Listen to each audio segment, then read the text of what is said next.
y es una ocasión muy sublime, una ocasión muy celebrada, aún por mucha gente que no es necesariamente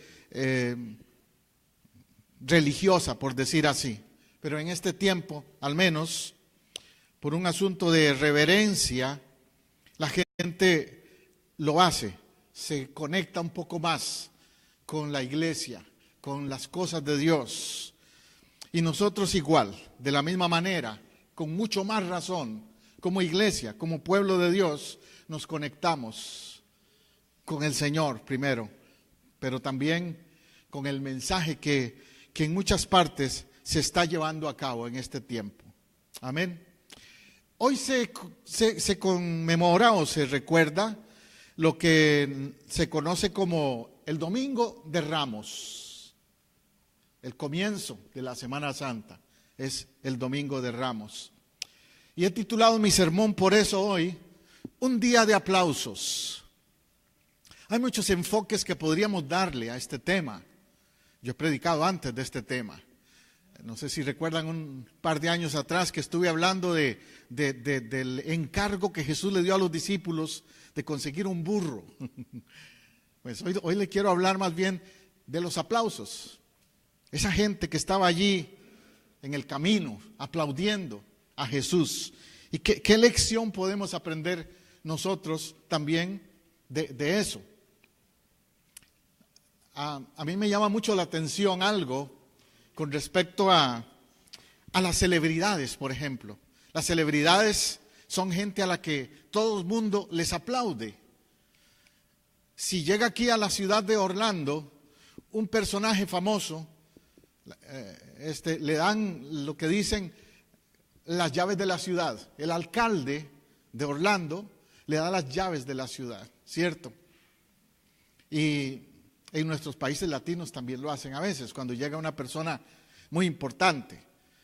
Se les recibe, como dicen, con alfombras rojas, se les recibe con banquetes oficiales, se les lleva a los lugares importantes del país, generalmente los bonitos, no los feos,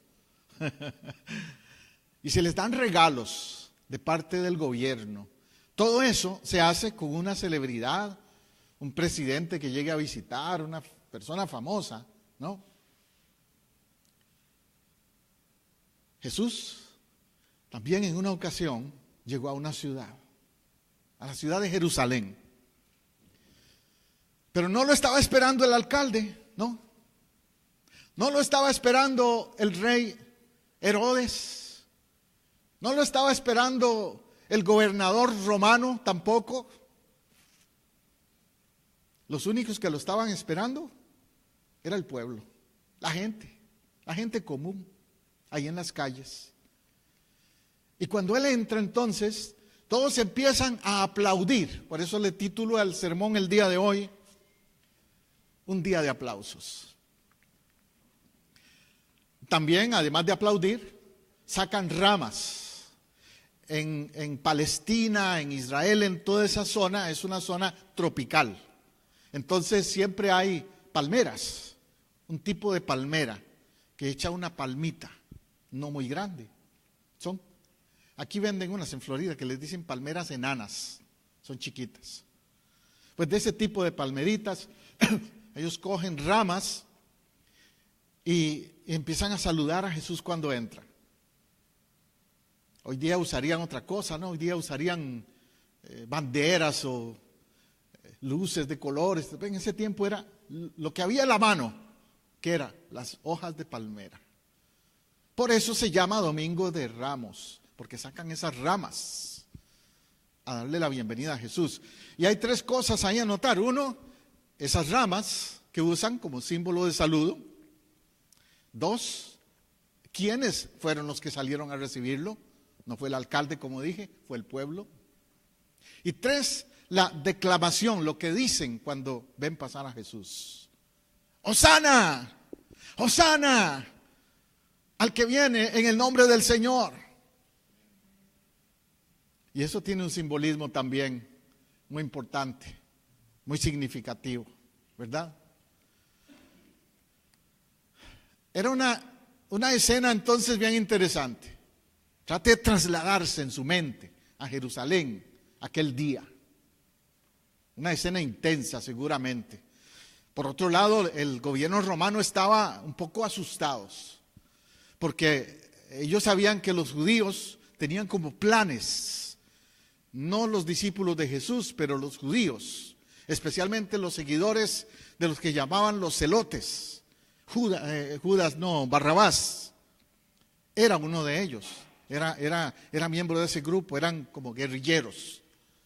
Y ellos hacían cosas contra el ejército romano. Entonces, ese día había mucha tensión, estaban ahí pendientes. ¿Qué es esto? ¿Quién es este que viene ahí?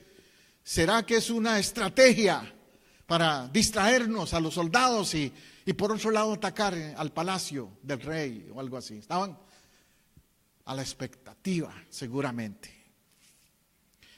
Los judíos en ese tiempo también estaban celebrando algo, la Pascua. Esa fue la ocasión también por la cual Jesús escogió esa fecha. Jesús no llegó a Jerusalén ese día porque dijo, estaba haciendo bonito día, hoy voy a ir a Jerusalén. No. Jesús sabía que se celebraba la Pascua y que era un momento oportuno para que todas las multitudes que venían a celebrar esa fiesta estuvieran allí y se dieran cuenta de su entrada, de su llegada. Dios siempre sabe cuándo intervenir, ¿verdad? Eso te lo aseguro. Y llega a tiempo. Amén. En medio de esa multitud es que entonces se oye esa proclama. Entró el rey, Hosana. Hosana al rey. Y los soldados, me imagino, decían o pensaban, ¿cuál rey? No veo ningún carruaje especial. ¿Dónde está ese rey? Ven a un hombre vestido, no de rey, con una ropa común, entrando montado en un burro. Entonces, claro, dicen, esto está extraño. ¿Por qué le llaman el rey? Porque ellos no entendían que eso era algo profético. Ahora, por otro lado, esa multitud probablemente también estaban recordando lo que los profetas habían dicho, era profético. No fue casualidad. Zacarías 9:9 en el Antiguo Testamento dice, alégrate mucho, hija de Sión. ¿Quién es la hija de Sión? Israel. Alégrate. Da voces de júbilo. Entonces ya entendemos por qué estaban, ¡Hosana! Alegres. Por eso como iglesia nosotros hoy es un día de decir, ¡aleluya! ¡Hosana! De exclamar. No podemos ser una iglesia calladita. A mí no me gusta el desorden, pero sí me gusta una iglesia expresiva. Una iglesia que expresa el gozo. Gracias, mi amor. Y en este caso, estaban refiriéndose a esa palabra profética. Voces de júbilo, hija de Jerusalén. Mira que tu rey vendrá a ti. ¿Quién? Tu rey. Eso concuerda con el enfoque, el mensaje de esta iglesia. Nos llamamos la iglesia Casa del Rey, porque entendemos que Jesús es el Rey de Reyes y Señor de Señores. Aleluya, sí. Ese es el nombre que proclamamos por eso. Pero humilde, cabalgando sobre un asno, sobre un pollino hijo de asna. Por eso te digo, en esa época, los que cabalgaban en un caballo serían los reyes, de verdad. O los militares, eran los únicos que andaban a caballo. El pueblo, la gente común, cabalgaba simplemente en carretones, o en este caso Jesús, sobre un asno, un pollino, un hijo de asna. ¿Cómo lo describe, verdad? El texto bíblico de esa humildad. Ahora, eso recuerda, eso es la entrada a Jerusalén. Pero él volverá a Jerusalén, dice el libro de Apocalipsis, montado en un caballo blanco, que en sus lomos dice, Señor de señores, Rey de reyes, Dios todopoderoso. Aleluya. Pero era necesario que en ese momento él entrara así, como dicen, un poco desapercibido. Podemos decir entonces que ese fue un domingo muy diferente, un domingo inusual. Es interesante eso, que hay domingos que uno dice, otro domingo más, pero hay domingos diferentes. Ese fue uno. Hace casi 2000 años que sucedió eso, esa entrada de Jesús en ese lugar, cumpliendo esa palabra profética. Y ojalá que hoy sea un domingo diferente para ti también. Que hoy sea tu domingo de Ramos. Es decir, tu domingo de celebración, tu domingo de expresar con júbilo, tengo a Cristo en mi vida. Él es mi Rey.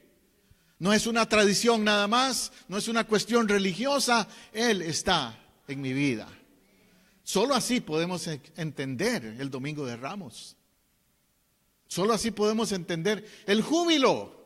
¿Por qué gritan? ¿Por qué alaban? ¿Por qué tanta exaltación? Porque lo ha conocido una persona. Y eso hace de ese domingo un domingo diferente. Entonces tenemos que examinar los motivos del aplauso. Cuando usted aplaude a alguien, ¿verdad? Que es porque le dio motivos. Hasta en estas redes sociales tienen esos símbolos para aplaudir o para decir no me gustó, estoy enojado, hasta en las redes sociales. Uno puede ponerle ahí las manitas aplaudiendo. Pero en la realidad también, cuando venimos a la casa de Dios y escuchamos una palabra, como cuando yo predico, ustedes no aplauden al pastor, aplauden la palabra que estoy dando, el mensaje. ¿Ves? Hay un motivo de aplaudir. Se está diciendo una verdad de la palabra de Dios. El verso 37 dice que toda la multitud de los discípulos, gozándose, ¿cómo estaban? Gozándose. ¿Qué hay en el pueblo de Dios? Gozo. Gozo. Antes de conocer a Cristo no teníamos ese gozo. Teníamos una alegría ficticia, aparente, falsa. Uno iba a un discoteca, un lugar así, y ahí estaba brinque que brinque y sonriendo y todo eso, pero después salía de ese lugar y sentía ese vacío todavía. No era un gozo de verdad. Yo nunca fui tomador, ni usé droga, ni nada de eso, pero los que lo han hecho me han dicho, se ponían high, se llenaban de droga, marihuana o lo que fuera, y se sentían con una euforia. Y era pasajera.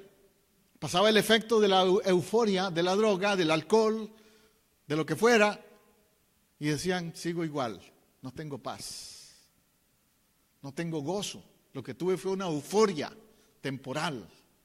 Pero cuando uno conoce a Cristo, como los discípulos lo conocieron, van a tener gozo del verdadero, del que no es de hoy solamente, no es emocional, es real.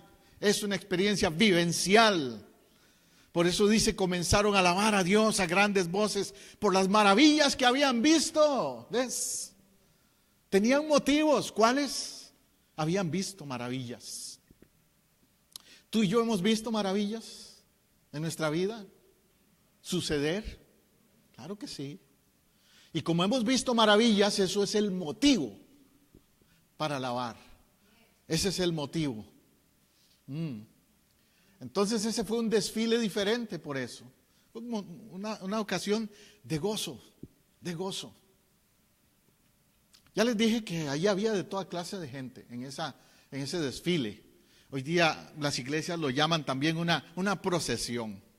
De hecho, hoy comienza en muchos países latinos las procesiones que llaman. Y la gente se viste de apóstol o de Jesús, de Nazareno y todas esas cosas. Yo le he contado que a mí a los 12 años mi mamá me vistió de apóstol. Porque ella había hecho una promesa.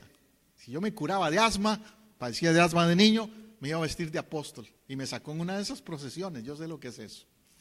Porque se me curó el asma. Por eso ahora predico aquí, no tengo problema. Pero lo hizo Dios, lo hizo Dios. Claro que sí. Ahora, en ese momento, Entra Jesús a Jerusalén. La muchedumbre lo exalta. Hay ese gran desfile. Pero ¿quiénes están ahí? Reitero. Yo leyendo esta semana, preparando este sermón, analicé algo. Antes de llegar a Jerusalén, Jesús se había pasado predicando en muchas aldeas, en muchas ciudades alrededor de Jerusalén. Jerusalén fue el destino final, pero antes había estado en toda esa región de lo que es hoy día Israel. Y más allá, fuera de Israel inclusive. Entonces Jesús era conocido, pero por la gente a quien Dios había tocado a través de él. Los cojos, los ciegos, los ex ciegos, ex cojos,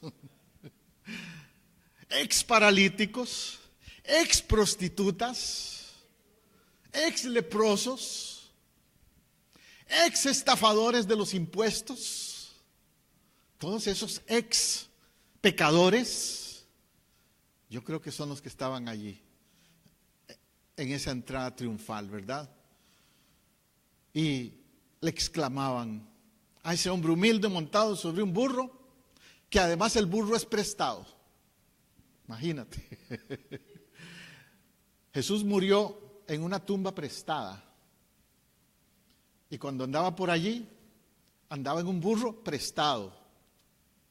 Pero lo usaba para Dios, todo. Eso es lo importante.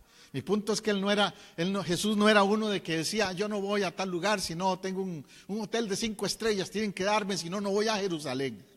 ¿Verdad que no dijo eso Jesús? Se fue a Jerusalén, montado en un burro. No me dijo, tengo que ir en limusina. Como lamentablemente por ahí hay algunos que si no les dan limusina y no les dan ciertas cosas, no van a predicar. Jesús no era así. Él llega montado en ese burro. Eso lo que más demuestra también es la encarnación, el Dios hecho hombre. Cómo Dios toma esa posición de humildad. Concuerda con lo que dice en Filipenses capítulo 2, que Él siendo en forma de Dios, no estimó el ser igual a Dios, sino que se hizo hombre. Y estando en la condición de hombre se humilló a sí mismo hasta la muerte y muerte de cruz. Es el desfile de un rey manso, de un rey diferente. Y él entra a una ciudad que es conocida como la ciudad del gran rey. Eso es lo paradójico, interesante allí, anecdótico, que Jesús va a Jerusalén. Jerusalén era la ciudad del rey David. Para un judío, Jerusalén es la ciudad de David. En Mateo 5:34 dice, pero yo os digo, no juréis, lo dice Jesús, no juréis de ninguna manera, ni por el cielo, porque es el trono de Dios, ni por la tierra, porque es el estrado de sus pies, ni por Jerusalén, porque es la ciudad del gran rey. Vea el lugar que Jesús le da a Jerusalén. Jesús nunca subestimó a Jerusalén.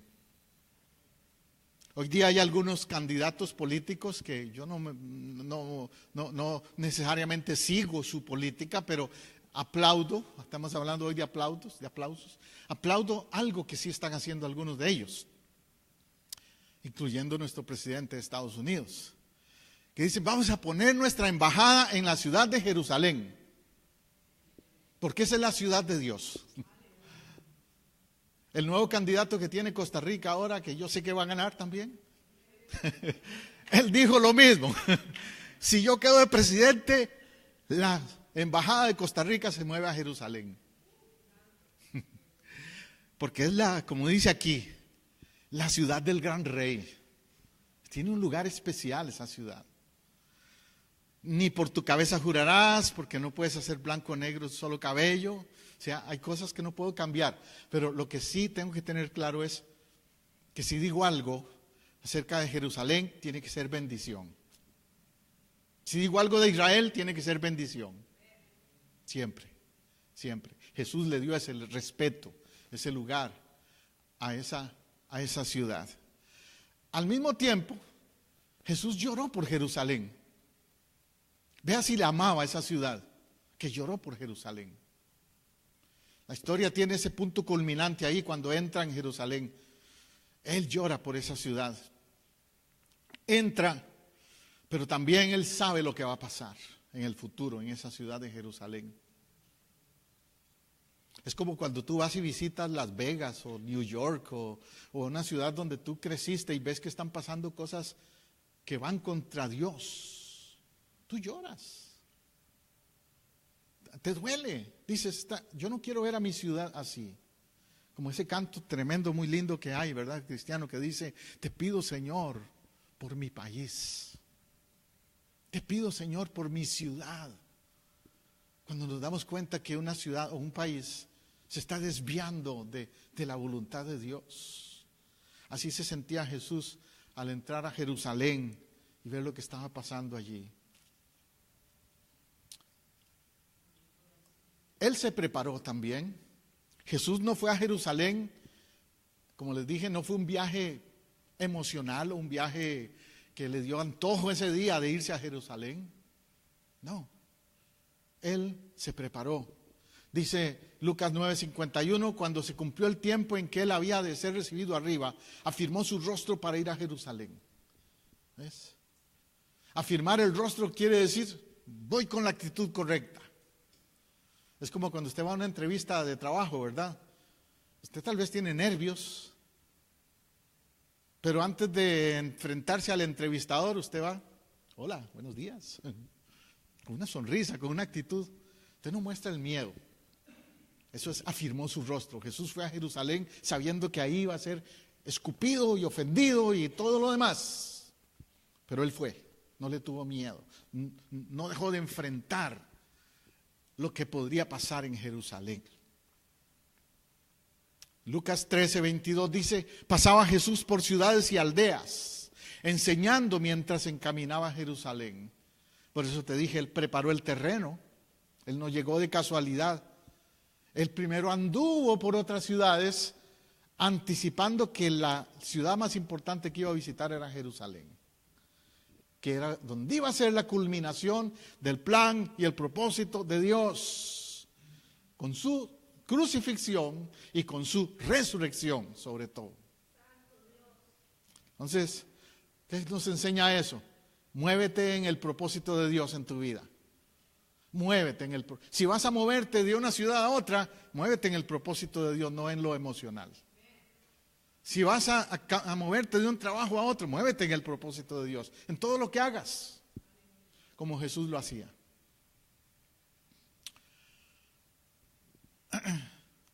Bueno, en las calles se nota esa atmósfera diferente cuando Él entra a Jerusalén. Y yo me pongo a pensar qué lección nos deja eso como iglesia. ¿Somos una iglesia que sale a las calles o una iglesia que se enclaustra entre nosotros mismos nada más? Eso es un peligro, cuando la iglesia se enclaustra. La iglesia necesita salir a las calles. Estos seguidores de Jesús andaban ese día haciendo bulla, como decimos. Mira, Jesús va a ir a Jerusalén, vamos a hacerle bulla, vamos a hacerle barra, porra, como lo quiera decir. Vamos a animar al pueblo, porque viene Jesús. Jesús podría haber regresado a Galilea, irse por otro rumbo, evitar Jerusalén porque era el lugar donde iba a ser crucificado, pero le repito, el que es un líder enfrenta las cosas, va donde tiene que ir, no tiene temor de lo que pueda pasar, de las consecuencias que puedan haber si es que Dios lo está dirigiendo. Entonces, en las calles se da testimonio, aunque hayan peligros en las calles. Como iglesia tenemos que salir y hablarle a los que están afuera. Que me van a insultar. Pues probable que sí, a veces. Que me van a ofender si les hablo de Dios. En las calles, a la gente, claro que sí, puede pasar. Aquí yo ando en carro y es otro contexto. Aquí en Estados Unidos, usted y yo andamos en carro. parqueamos o estacionamos el vehículo, vamos al banco, vamos al supermercado, todo lugar andamos del carro al lugar donde vamos. Pero en nuestros países latinos uno camina mucho y están las calles llenas de gente. Y se viajaba, yo recuerdo que viajábamos, ¿verdad, mi amor? Viajábamos en los autobuses, las guaguas, como dicen en otras partes. Entonces, los jóvenes de la iglesia en esa época, y todavía lo hacen algunos, nos subíamos a los autobuses y empezábamos a cantar ahí. Llevábamos las panderetas, por eso nos dicen panderetas allá en nuestros países. Subíamos a los buses con las panderetas y empezábamos y a cantar coritos ahí en el bus. Y entonces la gente se queda, ¿qué les pasa a estos, verdad? Algunos se molestaban, pero otros se ponían a aplaudir y hasta cantaban con nosotros. Otros se ofendían y se enojaban. ¡Hey, aleluyas, panderetas! Pero nos atrevíamos, ese es mi punto que quiero hacer, que uno tiene que atreverse a unirse a los que no les da vergüenza decir, Él es el Rey, Él es el Rey. No nos debe dar vergüenza aplaudir para Él, cantar o exaltar. Mire, si como aficionados a un deporte, cualquiera que sea, el mío es el fútbol, tal vez el suyo es otro, el béisbol o básquetbol. Usted va al estadio y usted aplaude, ¿verdad? Si su equipo mete un gol, usted no se queda ahí todo pasivo, ¿verdad? Yo no, si el Real Madrid mete un gol, usted se va a dar cuenta que el Real Madrid metió un gol. Pues por Dios, ¿cuánto más? Por las cosas de Dios, ¿cuánto más tengo que exaltarle, declarar, Él es mi Rey? ¡Hosana! ¡Hosana! ¡Hosana! No solo en el templo, en las calles también, en todo lugar. Ese es el estribillo, le podemos llamar así, el estribillo que identificó a los seguidores de Jesús. Hosana. ¿Cómo te identifican a ti? ¿Cuál es tu estribillo? ¿Cuál es tu manera de expresar? Hosana literalmente significa Él salva ahora, en hebreo. Eso es una expresión hebrea. Quiere decir Él salva. Y no estaban equivocados, Él salva. Él es el Salvador. Él es el Salvador. Amén, sí. Y le aplaudimos como la hermana Julia. Hosana, Hosana, Hosana. Yo le motivo a que hoy usted en las redes sociales ponga así bien grande en su perfil de Facebook o de Instagram o cualquier red social que usted tenga, Twitter y todos esos. Ponga hoy ahí bien grande, Hosana. Él salva. ¿Sabías eso? Dile, pregúntale a tus contactos, a tus amistades. Hosana. Él salva. Él salva. Esa es la proclamación que se da. En el Antiguo Testamento hay ejemplos de eso, como Salmo 118, 25 al 26, dice: Jehová, sálvanos ahora, te ruego Jehová, que ahora nos hagas prosperar. Bendito el que viene en el nombre de Jehová, desde la casa de Jehová os bendecimos. O sea, lo que pasó en Jerusalén fue un cumplimiento de lo que David declaró en ese salmo. Ellos necesitaban un Salvador. Y Jehová se hizo carne, se hizo hombre y vino en el nombre de Jehová Él. Por eso dice ese verso 26, bendito el que viene en el nombre de Jehová. No estamos proclamando a otro rey, es el mismo que viene en el nombre de Jehová. Juan 12:12 dice que habían multitudes, ¿verdad? Proclamándole, exaltándole. Y la gente que aclamaba no era la misma, tal vez de la que estaba en Jerusalén después, el día que lo crucificaron. Porque recuerde que habían como que dos multitudes ahí. Los que lo aclamaron cuando entró y los que estaban frente al pretorio cuando sacaron a Barrabás y le dijeron al pueblo: escoge, ¿a quién soltamos? ¿A Jesús o a Barrabás? Y entonces dice que la multitud exclamó: a Barrabás, suelta a Barrabás. ¿Usted cree que eran los mismos que estaban diciéndole Hosana? Siempre hemos pensado que eran los mismos, yo creo que no. En realidad los que estaban diciendo suelta a Barrabás eran los enemigos de Jesús.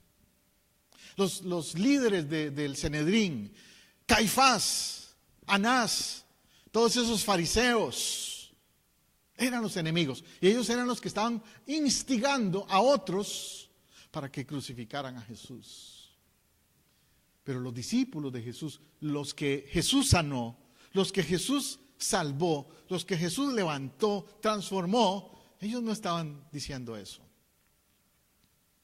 Entonces ahí lo que tenemos que preguntarnos es de qué lado estamos.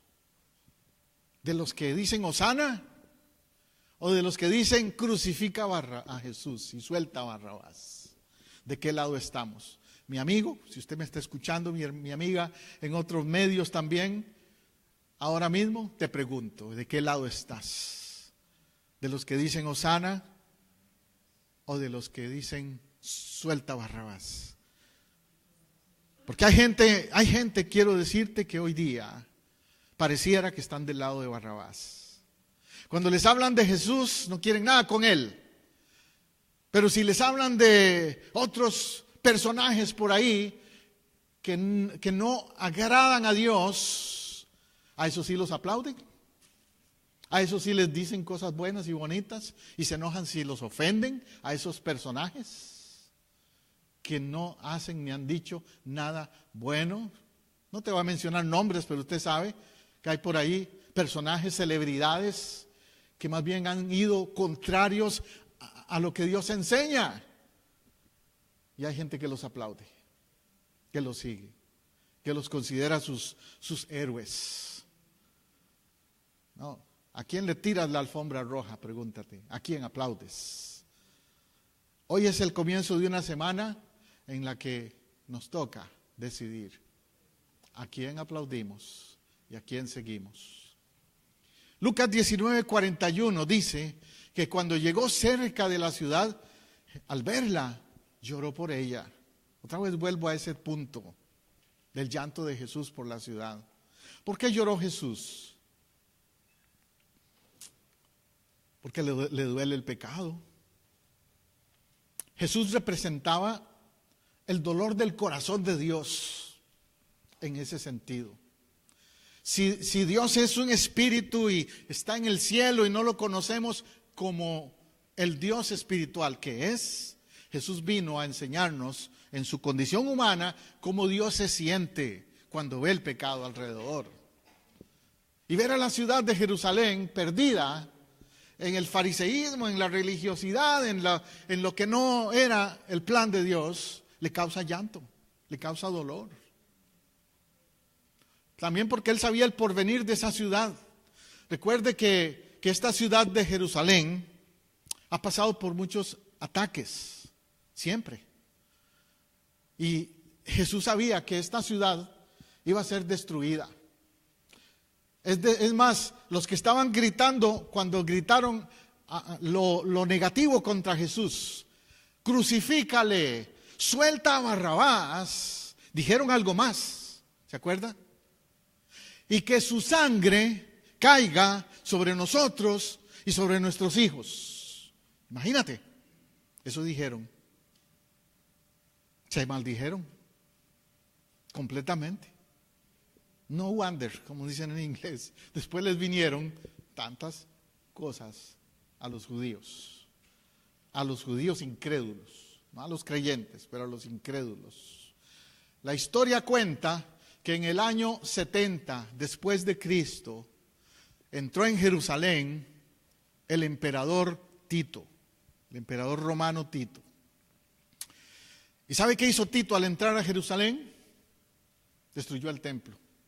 El segundo templo que existía todavía. Lo dejó que no quedó piedra sobre piedra. Lo único que quedó fue un muro, un pedazo de ese templo, que hoy día se conoce como el muro de los lamentos, porque los judíos se lamentan de lo que pasó. Tito entró y destruyó completamente todo. Lucas 21:24 previene, advierte y dice: caerán a filo de espada, serán llevados cautivos a todas las naciones y Jerusalén será pisoteada por los gentiles. Tito fue el que la pisoteó. Hasta que los tiempos de los gentiles se cumplan. Hay un sentido profético en eso. ¿Cuándo es el tiempo de los gentiles? Cuando todo el mundo no judío sepa de Cristo. Cuando el mensaje del reino llegue a todo el mundo, a todas las naciones. Eso es lo que se refiere. Pero se cumple esa profecía. Jesús, cuando fue confrontado muchas veces con temas relacionados al futuro de Israel y del templo, en una ocasión dijo, ese templo en 3 días se cae, no queda piedra sobre piedra. Él se refería a su resurrección, pero también a la realidad de que ese templo iba a ser totalmente destruido, demolido, por consecuencia del pecado del pueblo judío, de la incredulidad del pueblo judío. Ahora reitero, reafirmo, también Jerusalén va a ver de nuevo la manifestación de la segunda venida de Cristo, la entrada de Cristo en una manera triunfante otra vez. Apocalipsis 21, 22 al 27, puedes seguirlo conmigo, dice, hablando de Jerusalén, dice, en ella no vi templo, porque el Señor Dios Todopoderoso es su templo. En parte quizás Dios ha permitido que fuera destruido ese templo en Jerusalén, porque el judaísmo había hecho de ese templo un lugar de idolatría, en lugar de adorar a Dios como un Dios vivo y verdadero. Y tenemos que cuidarnos mucho en eso, ¿verdad? Los templos los respetamos, pero lo más importante de un edificio donde se adora a Dios es los que adoran allá adentro.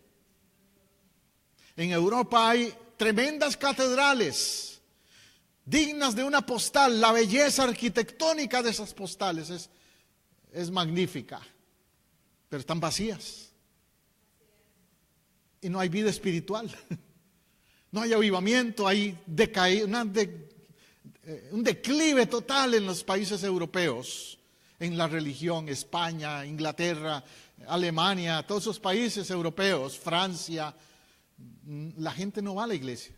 Es donde ha aumentado más bien el secularismo, el ateísmo y todo eso.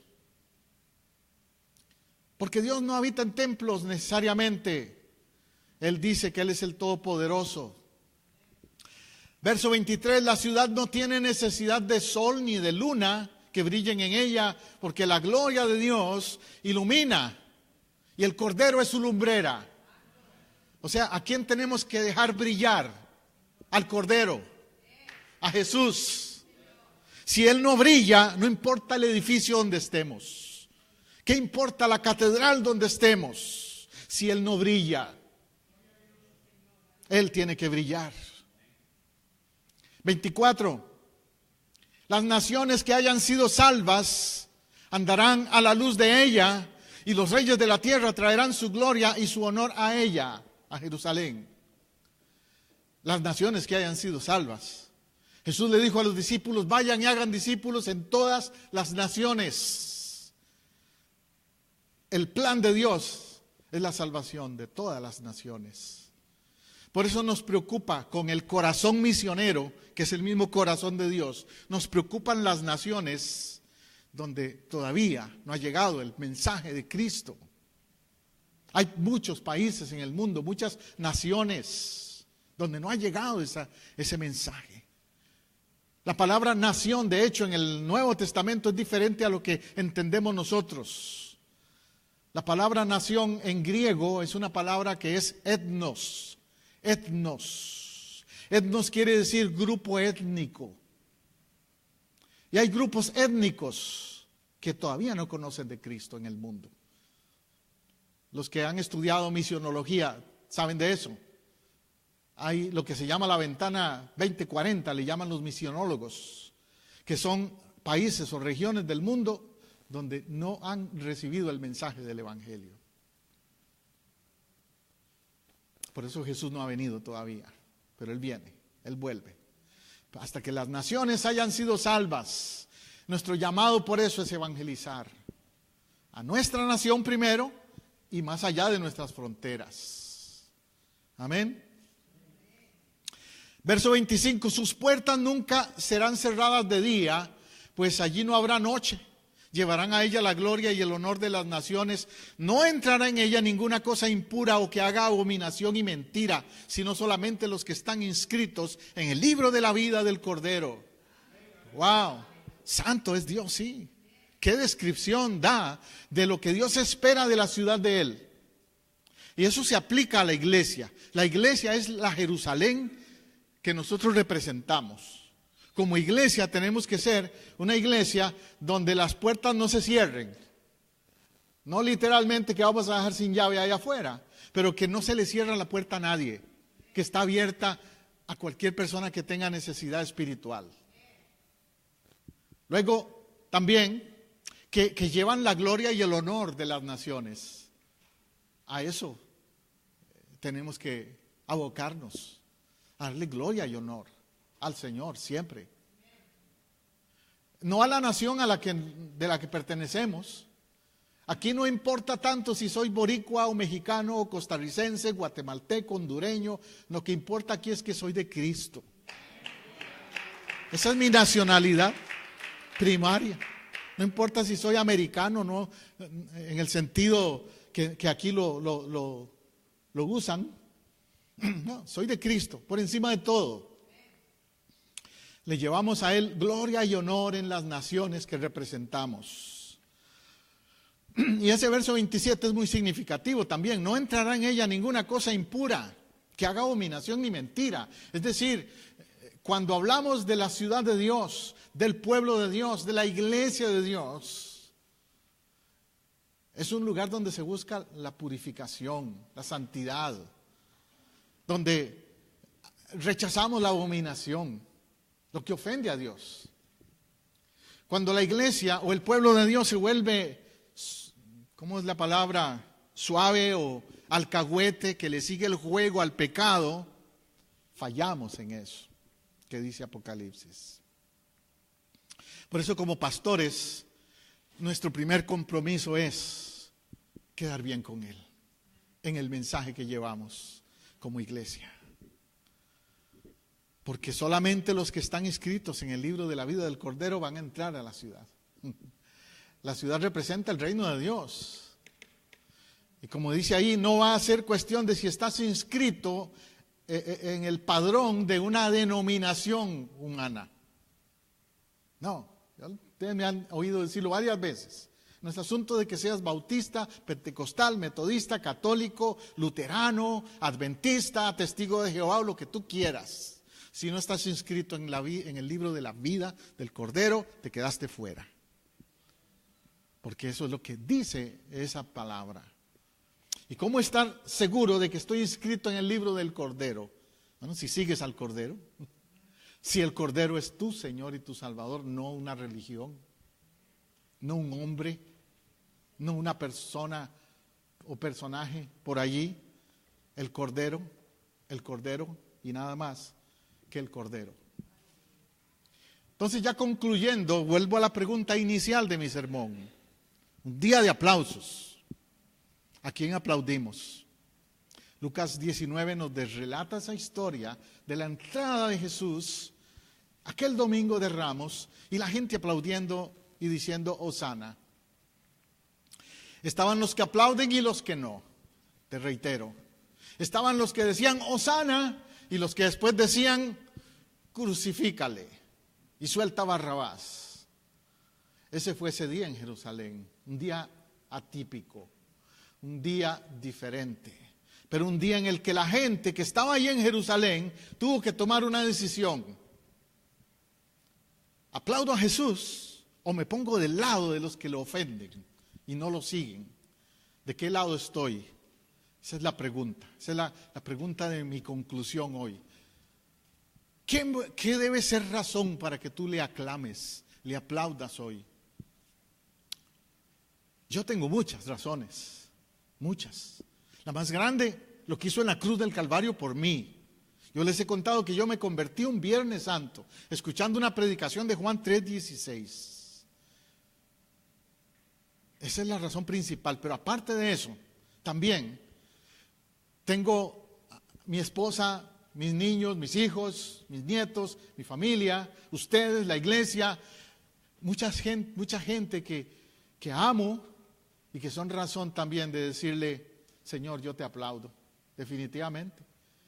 Como dicen los hermanos boricuas, Dios, tú estás pasado. Estás pasado. Has hecho más de lo que yo merezco en mi vida. Amén. Mucha gente no sabe lo que celebramos hoy. Mucha gente, eso, Domingo de Ramos. Y algo vi en el calendario de que, ni sabía que hoy es Domingo de Ramos, otros dirán. Pero tú y yo sabemos lo que es. Es el día de la proclama de que el Rey Jesús es el que tiene el honor y la gloria, el que merece los aplausos, a quien debemos adorar y postrarnos ante Él como nuestro Rey y Señor y Salvador. Oremos. Te damos, Señor, un aplauso. Déselo a Él ahora mismo, un aplauso. Como aquel día, Señor. Los que te vieron entrar a Jerusalén te aplaudían. Lo hacemos hoy también. Pero también te damos, Señor, nuestro corazón. Y yo creo que ahí donde tú estás también puedes hacer eso. Darle tu corazón. Decirle, Señor Jesús, tú eres mi Rey. ¿Cuál es el nombre o el título por el cual tú conoces a Jesús? Hoy yo te invito a que lo reconozcas como el Rey, el único que merece un hosana, Salvador mío. Si ya lo conoces como tu Rey, tu Salvador, gloria a Dios por eso. Pero si no, hoy es el día, hoy es el domingo diferente en el cual tú puedes comenzar a caminar con Él, a seguirlo a Él, a vivir para Él, a dejarlo ser el que entre en tu vida y nunca se vaya y cambie todo alrededor tuyo. Así mismo te lo presento como el único, no hay otro que pueda hacer eso. Hazle hoy una oración en la cual tú le digas, Hosana, Señor, yo te invito a ser mi Rey, mi Salvador. Si no lo has hecho antes, hoy es tu día. Levanta tu mano ahí donde estás. Aquí en el templo puedes pasar al altar también y hacer ese paso. Mira, esa gente que le decía Hosana no le dio vergüenza, pasó al frente. Donde él andaba cruzando esa calle, se abrieron paso entre la multitud y llegaron allí a decirle, Señor, yo levanto esas palmas, esas ramas y te digo Hosana. No te dé temor, no te dé vergüenza. Si me estás viendo en el internet por otro medio también, te hago la misma invitación. Dile, Hosana, yo te invito, Señor, a que seas el Rey de mi casa y de mi vida. En el nombre de Jesús. ¿Lo sientes así? Si tienes tu mano levantada es que yo sé que lo has hecho. Pero si tienes dudas, al final de este sermón, búscame, escríbeme. Si me estás viendo en el Facebook o en otro medio, escríbeme. Si tienes dudas, porque yo quiero que tú conozcas a Jesús como el Rey y Señor en tu vida. Gracias. Dele a Él otro aplauso. Otro aplauso de Hosana, Hosana, Hosana, Hosana. Aleluya. Gloria a Dios. Pueden tomar asiento.